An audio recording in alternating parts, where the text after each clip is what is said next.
اعوذ باللہ من الشیطان الرجیم بسم اللہ الرحمن الرحیم اللہم صلی علی محمد وعلی محمد۔ مومنین کرام، آج ہمارا موضوع ہے کہ فطرہ کس طرح نکالنا ہے، کب واجب ہوتا ہے اور کس کو دے سکتے ہیں۔ فطرے کے انشاءاللہ ہم تفصیلی احکام بیان کریں گے۔ فطرہ ایک وسیع ٹاپک ہے، کافی سوالات اس کے بارے میں آنا شروع ہو گئے ہیں کیونکہ رمضان کریم کے اینڈ میں فطرہ نکالا جاتا ہے۔ فطرہ کے احکام ہم ذکر کرنے جا رہے ہیں۔ فطرہ ہر اس پر واجب ہے جو عقل رکھتا ہے، بالغ ہے یا مالدار ہے۔ فطرہ ہر شخص پر واجب ہے جو عاقل ہے، عقل مند ہے۔ نعوذ باللہ من ذالک، مجنوں پر، دیوانے پر فطرہ واجب نہیں ہے۔ عقل مند ہے اس پر فطرہ واجب ہے، اور جو مالدار ہے، یعنی مالدار سے مراد یہ ہے کہ روز کا اس کا کھانا پینا اس کے اپنے اخراجات میں سے پورا ہو جاتا ہے اور اتنا کما لیتا ہے کہ اس کا روز کا کھانا پینا اس کے پاس موجود ہوتا ہے، تو اس پر بھی فطرہ واجب ہے۔ اور بالغ ہونا چاہیے۔ جو کفیل ہے یعنی جو گھر کا سرپرست ہے، اس کا بالغ ہونا ضروری ہے۔ جو یعنی گھر چلا رہا ہے، جو کمائی کر کے گھر چلا رہا ہے، جو فطرہ نکال رہا ہے، اس کا بالغ ہونا ضروری ہے۔ وہ اپنا بھی نکالے گا، اور اس کے بعد اس کی ذمہ داری ہے کہ جن کی کفالت کر رہا ہے، جن کے کھانے پینے کا ذمہ دار ہے، ان سب کا فطرہ اس پر واجب ہے۔ اپنا اہل و عیال کا، ملازم چاہے مومن ہو یا کافر ہو، نعوذ باللہ من ذالک، اہل و عیال میں سے بھی اگر کوئی کافر ہے نعوذ باللہ، تو ان کا فطرہ نکالے گا، اور مہمان کا بھی فطرہ نکالنا ضروری ہے۔ اہل و عیال میں سے بیوی ہے، بچے ہیں، جتنے بھی ہیں، اس بچے کا نہیں ہے فطرہ جو ماں کے شکم میں ہے، ابھی پیدا نہیں ہوا، اس کا فطرہ واجب نہیں ہے۔ ماں باپ ہیں، ان کی کفالت کر رہے ہیں، اگر وہ آپ کے پاس رہ رہے ہیں، آپ ان کے کفیل ہیں، تو ان کا بھی آپ نکالیں گے۔ اس طرح آپ کا ملازم ہے، ایک ہے، دو ہے، زیادہ ہیں، چاہے وہ مومن نہیں بھی ہے، یا آپ کا کوئی مہمان ہے۔ مہمان بھی ضروری نہیں ہے کہ مومن ہو۔ مہمان اگر عید کی رات آپ کے پاس مہمان بن کے آ گیا ہے اور وہاں اس نے آپ کے پاس رہنا ہے، تو اس کا آپ نے فطرہ نکالنا ہے، واجب ہے۔ آیا ہے، فقط کھانا کھایا ہے، چلا گیا ہے، تھوڑی دیر بیٹھا ہے، چلا گیا ہے، تو اس کا فطرہ واجب نہیں ہے۔ عید کی رات آئے، مہمان کے طور پہ آئے اور آپ کے پاس وہ رہے، رات گزارے، تو اس صورت میں وہ آپ کا مہمان شمار ہوگا، وہ مہمان جس کا فطرہ آپ پر واجب ہو جائے گا۔ عید نماز تک واجب کی نیت سے ادا کریں گے، بعد میں قربتاً اللہ۔ فطرہ واجب کب ہوتا ہے؟ عید نماز سے پہلے عید کا چاند نظر آنے کے بعد، عید نماز سے پہلے اگر آپ نے عید نماز سے پہلے ادا نہیں کیا یا عید نماز نہیں پڑھی، تو آپ اس کے بعد قربتاً اللہ کی نیت سے فطرہ نکالیں گے۔ فطرہ واجب ہے، فطرہ ساقط نہیں ہوگا، فطرہ نکالنا ضروری ہے۔ یہاں سوال پیدا ہوتا ہے کہ ہم رمضان کریم میں عید سے پہلے فطرہ نکال سکتے ہیں؟ جی بالکل نکال سکتے ہیں۔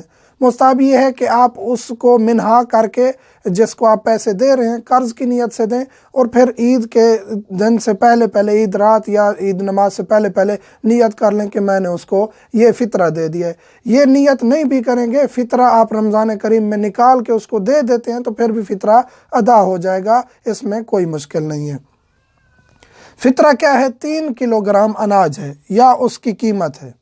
3 کلوگرام اناج، آٹا، گندم، چاول، جو بھی اناج آپ دینا چاہتے ہیں، 3 کلوگرام دیں گے یا اس کی قیمت دیں گے۔ یہاں رعایت ہے، فدیہ میں، کفارے میں رعایت نہیں تھی۔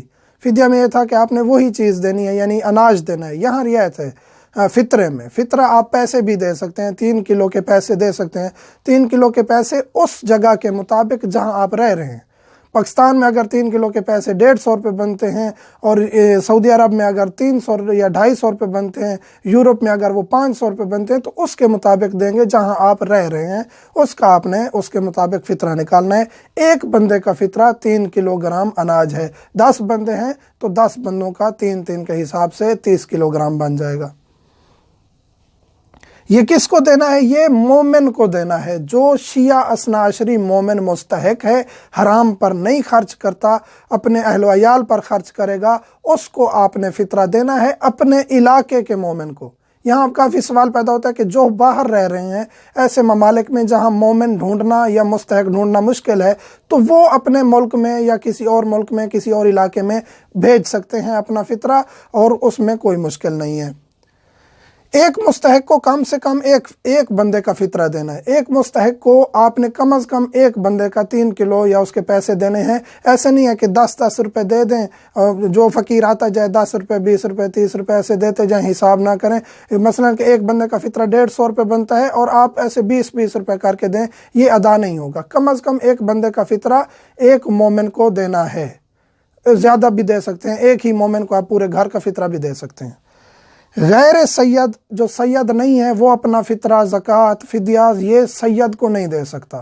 جو غیر سید ہے, سید اپنا فطرہ, زکوٰۃ وغیرہ یہ چیزیں کسی کو بھی دے سکتا ہے. سید کو غیر سید کو دے سکتا ہے, سید دے سکتا ہے, غیر سید سید کو نہیں دے سکتا.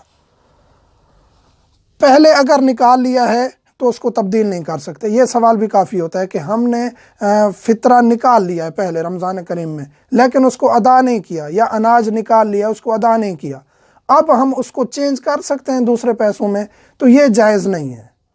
آپ وہی چیز جو ہے نا اس کو دیں گے. اگر خدا نہ خواستہ آپ نے وہ استعمال کر لیا یا چینج کر لیا, وہ فطرہ آپ کا ادا ہوگا, لیکن اس کے آپ گناہ گار ہیں کہ ایک چیز آپ نے نکالی تھی اس کو آپ نے تبدیل کر دیا ہے. تو بہتر یہی ہے کہ آپ علیحدہ نہ کیا کریں, کیونکہ آپ نے دوسرے ملک میں بھیجنا ہے یا دوسرے علاقوں میں بھیجنا ہے, یا ممکن ہے آپ سے پیسے تبدیل ہو جائیں, اناج تبدیل ہو جائے, تو پہلے علیحدہ نہ کریں کہ یہ میں فطرہ نکال رہا ہوں علیحدہ کر رہا ہوں. نہیں, جو ہی آپ نے دینا ہے بس جیب سے نکال کے دے دیں, چاہے وہ دوسری کرنسی میں کنورٹ ہو جائے, دوسرے پیسوں میں کنورٹ ہو جائے, دوسری چیز میں بھی کنورٹ ہو جائے. اگر فطرہ آپ نے فوراً ادا کر دیا تو اس میں کوئی مشکل نہیں ہے, چاہے وہ تبدیل ہو بھی جائے. پہلے علیحدہ کر کے رکھیں گے تو پھر اس میں مشکل ہے. دوسرے ملکوں میں رہنے والوں کے لیے بتا چکے ہیں کہ اگر وہاں مستحق نہیں ہے, مومن نہیں ہے, تو پھر آپ بھیج سکتے ہیں اپنے علاقوں میں یا کسی اور جگہ پہ. یہاں ایک اور اہم ترین سوال, جو مدارس دینیہ ہیں, دینی مدارس ہیں, وہاں ہم فطرہ دے سکتے ہیں یا نہیں دے سکتے؟ باقی مراجع عظام کے نزدیک آپ مدارس دینیہ میں فطرہ دے سکتے ہیں, اور آیت اللہ سید علی سستانی دامت ظلہ کے نزدیک آپ مدرسہ میں فطرہ نہیں دے سکتے, کیونکہ ان کے نزدیک جو طالب علم ہیں وہ مستحق نہیں ہیں, وہ فقیر نہیں ہے. فقیر سے مراد یہاں جو مستحق فدیہ میں, فطرہ میں جو مستحق کا ایک قاعدہ کلیہ کہ اس کا فقیر ہونا ضروری ہے. فقیر سے مراد یہ نہیں کہ جو پیشہ ور ہے, فقیر سے مراد یہ کہ جس کے پاس اپنا گھر کا کھانے پینے کا خرچ نہیں ہوتا. تو طالب علم کو مستقل طور پر آیت اللہ سستانی فقیر نہیں سمجھتے, کیونکہ اس نے خود طالب علمی کا پیشہ اختیار کیا ہے. اب اس کی ذمہ داری یہ ہے کہ وہ علم حاصل کرے. اگر وہاں سے اس کو کوئی اسکالرشپ مل رہا ہے ٹھیک ہے, نہیں تو وہ خود کما سکتا ہے. تو آیت اللہ سستانی کے نزدیک نہیں دے سکتے, لیکن انہوں نے احتیاط لگائی ہے. اگر آپ اس مسئلے میں کسی بھی اور مجتہد کی طرف رجوع کر کے مدرسے میں دینا چاہتے ہیں آیت اللہ سستانی کے مقلد, تب بھی آپ رجوع کر کے دے سکتے ہیں, کوئی مشکل نہیں ہے. رجوع کریں گے تو پھر آپ مدرسہ دینیہ کو دے سکتے ہیں. اسی طرح آپ کا پیش نماز ہے, وہ مستحق ہے, مومن ہے, مستحق ہے, اس کا کوئی اور ذریعہ نہیں ہے کمائی کرنے کا, فقط پیش نمازی کرتا ہے, کوئی ذریعہ نہیں ہے اس کا کمائی کرنے کا, اس کو بھی آپ دے سکتے ہیں.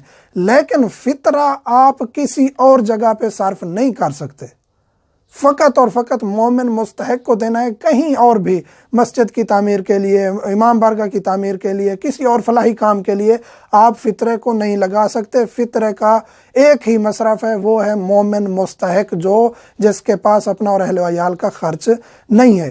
یہاں ایک اہم ترین درخواست کرنے جا رہا ہوں مومنین سے. کافی دنوں سے پریشانی آ رہی ہے کہ واٹس ایپ پر دھڑا دھڑ سوالات آتے ہیں, ضروری غیر ضروری, تو ہم بہت مشکل ہو رہی ہے, کیونکہ میں اکیلا ہوں جواب دینے والا, اس لیے بہت مشکل ہو رہی ہے. مومنین سے درخواست کرتا ہوں, یوٹیوب چینل ہمارا شیعہ ٹاکس عزاداری, اس کے نیچے کمنٹ کریں, ایک ہی دن میں ہم وہاں جواب دے دیتے ہیں, کیونکہ وہ لکھا ہوا ہوتا ہے, ٹائپنگ کر کے ہم وہاں جواب آسانی سے دے دیتے ہیں. واٹس ایپ پہ 4-5 منٹ کی ریکارڈنگز آ جاتی ہیں, جن کے لیے وقت نکالنا مشکل ہے, اور کافی دنوں کی تاخیر ہو رہی ہے. اس وجہ سے میں معذرت چاہتا ہوں. والحمدللہ رب العالمین.